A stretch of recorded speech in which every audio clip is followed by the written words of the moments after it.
নেপালে রয়েছে 12টি national park, কিন্তু এদের মধ্যে পর্যটকদের মন সবচেয়ে কেড়ে নিয়েছে সেটি হলো 1984 সালের ইউনেস্কো ওয়ার্ল্ড হেরিটেজ সাইটের মর্যাদাপ্রাপ্ত চিতোয়ান ন্যাশনাল পার্ক। নমস্কার বন্ধুরা, স্বাগতম রুমেলাইন ওয়ান্ডারল্যান্ডে। আজ আমরা এসেছি নেপালে একেবারে আলাদা এক জগতে। সবুজ জঙ্গল, বন্য প্রাণী আর অ্যাডভেঞ্চারে ভরা চিতোয়ান ন্যাশনাল পার্কে।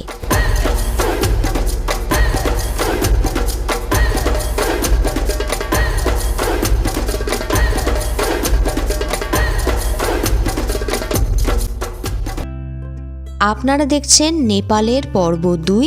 এই পর্বের মূল আকর্ষণ ভারত নেপাল সীমান্ত শহর রক্সল কিংবা বীরগঞ্জ থেকে আপনি কিভাবে সহজেই পৌঁছে যেতে পারবেন এই চিতোয়ান ন্যাশনাল ফরেস্টে। সেখানে থাকবেন কোথায়, ন্যাশনাল পার্কে যাওয়ার entry timing, entry fee, zip safari, elephant safari ইত্যাদি A to Z ইনফরমেশন। সাথে সন্ধেবেলায় থারু ডান্স ও লোকাল কালচারাল শো। আপনি যদি সত্যিই একজন প্রকৃতি প্রেমী হন আর অ্যাডভেঞ্চার ভালোবাসেন, তাহলে এই ভিডিওটি শেষ পর্যন্ত একেবারেই মিস করা যাবে না।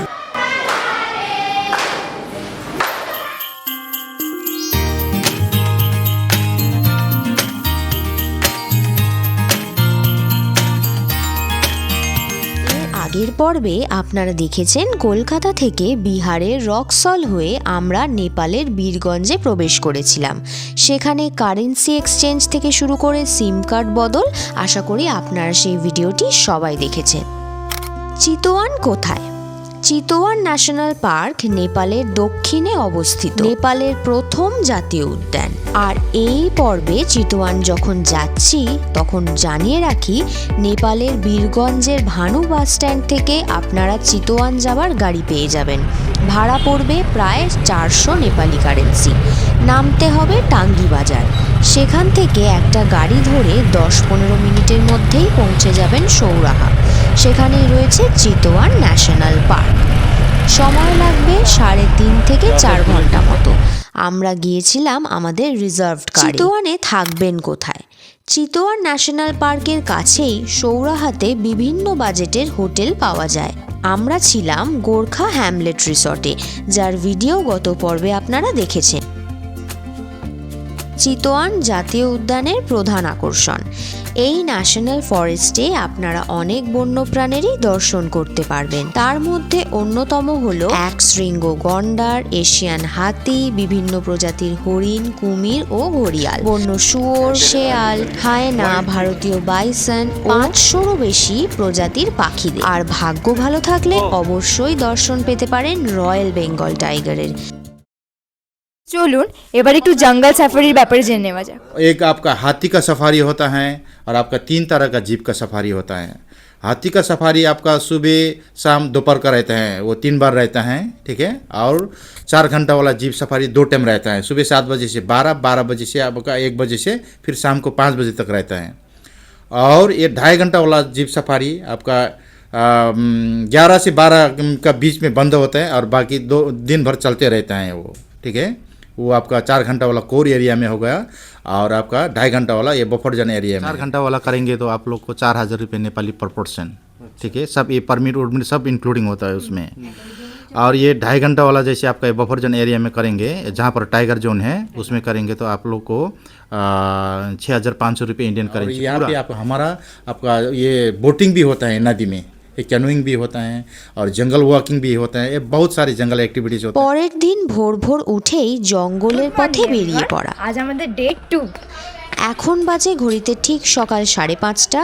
মারাত্মক ঠান্ডা, সাথে হাড় হিম করা হাওয়া। এখন বাজে 5:30 আর আমরা এখন বেরিয়ে পড়ছি জিপে করে চিতওয়াং ন্যাশনাল পার্ক জঙ্গল সাফারিতে। এই গাড়িটি আমাদের রিসর্ট থেকে পিক আপ করে নিয়েছিল পুরো জঙ্গল সাফারি করার জন্য। এই গাড়িটা আমরা বরাদ্দ করেছিলাম।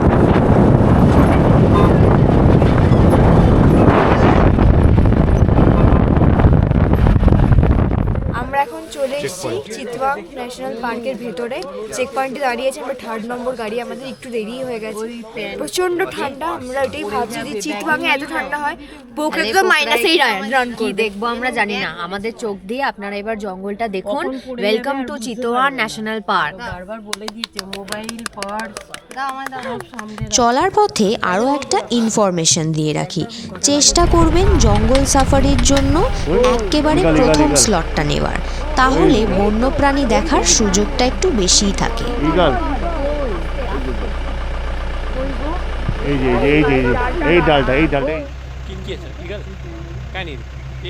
দুটি জায়গা দিয়ে এন্ট্রি হয়, একটি হচ্ছে টিকাউলি বাফার জোন 20 হাজারি তাল, যেটা দিয়ে আমরা এন্ট্রি করেছি। ভূতের মতো সবাই সেজে বসে আছে, সুদীপ তো পুরো ভূত। আর দ্বিতীয়টি হলো নদীর অপর পাড়ের আরেকটি এন্ট্রি পয়েন্ট। ওই বকটা জায়গা বকটা ওরকম। গাড়িতে একজন ড্রাইভার, একজন গাইড ও আমরা রয়েছি 9 জন। ড্রাইভারের বক্তব্য অনুযায়ী এখানে রাইনো, লেপার্ড, এলিফ্যান্ট, হরিণ খুবই ভালোভাবে দর্শন করা যায়। ছোট্ট দেখা যাচ্ছে, ছোট্ট আমায় ফেলে দিয়ে তো বেশি ও বলছে বেবি দিদি দেখ আমি ফেলবো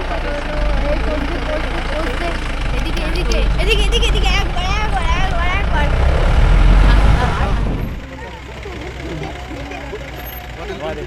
वाइल्ड पिग ओ येलो कलर है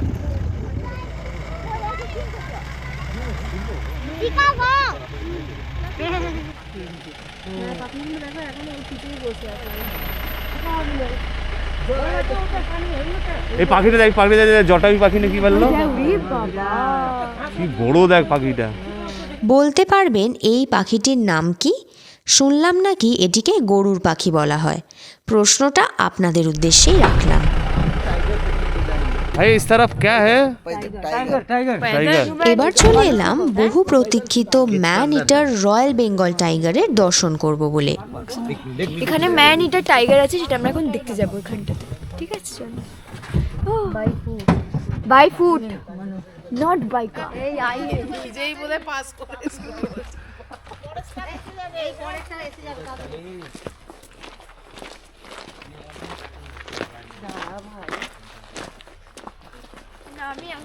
হাঁটতে পারি না। Hello hello hello hello. এখন আমরা বাই ফুট যাচ্ছি টাইগার দেখতে, দেখা যাক স্পট করতে পারি কিনা। এখন কিন্তু চলার পথে গাইড দাদার মুখ থেকে শুনলাম এখানে নাকি 2টি নরখাদক বাঘ রাখা রয়েছে। তাদের জন্য চলে নিয়মিত ডক্টর ট্রিটমেন্ট এবং মানুষের প্রতি আগ্রাসন কমানোর বিশেষ ব্যবস্থা। একটি নির্দিষ্ট সময়ের পরে তাদের গভীর অরণ্যে ফের ছেড়ে দিয়ে আসা হয়। मेन ईटर टाइगर हैं। मेन ईटर टाइगर है। हाँ, तो इसलिए पकड़ के उनको केज में रखे हैं। एक बार जो आदमी के पकड़ खा जाते हैं, वो जानवर, हाँ जानवर को नहीं पकड़ते हैं, हाँ। फिर आदमी के खोज खोज के खाते हैं वो पकड़ पकड़।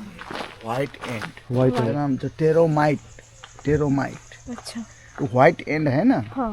वो जो भालू का फेवरेट उनका खाना है। अच्छा अच्छा अच्छा। उसके इनका जो बनावट लाइक मस्जिद का क्या बोलते हैं, मस्जिद ना, मस्जिद हाँ, मस्जिद मस्जिद जैसे।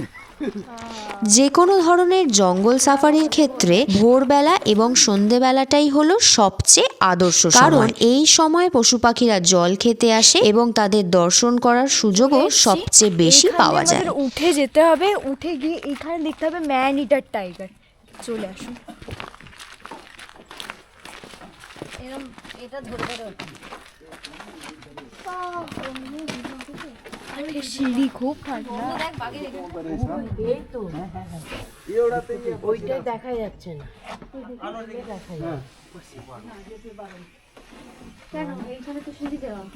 যাওয়ার জন্য একটু দিয়েছিস, ওরা শুধু খেতে দেবে, ওখান দিয়ে খেতে দেবে।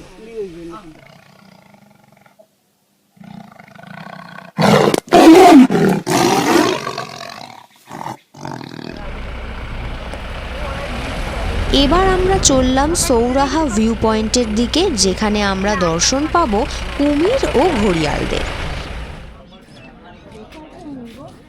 বল বল বল বল। আমরা এখন চলে এসেছি কুমির দেখতে। জলের ভেতর 3টে কুমির দেখতে পেয়েছি, বিশাল বড় বড় নেপালি কুমির। इतना बड़ा है पानी में ওই যে দুটো একটা তিনটে ওই যে শুয়ে আছে কোথায় পাঁচের কোথায় মতো দেখলে না জায়গার বারে ये लंबे একটা मुंह দুটো वाला ও এই যে এই যে এই যে এই যে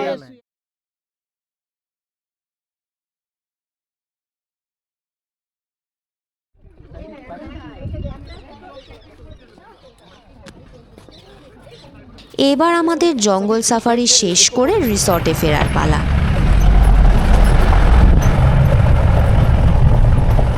সন্ধেবেলায় উপভোগ করলাম থারু ডান্স ও লোকাল কালচারাল শো। এক কথায় দারুণ অভিজ্ঞতা। পরের পর্বে আপনাদের নিয়ে যাব বুদ্ধদেবের জন্মস্থান লুম্বিনীতে। আজ এইটুকুই। সবাই সুস্থ থাকবেন, ভালো থাকবেন, এই চ্যানেলটিকে সাবস্ক্রাইব করে আমাদের পাশে থাকবেন। দেখা হচ্ছে পরের পর্বে নতুন একটি গন্তব্যে। ধন্যবাদ।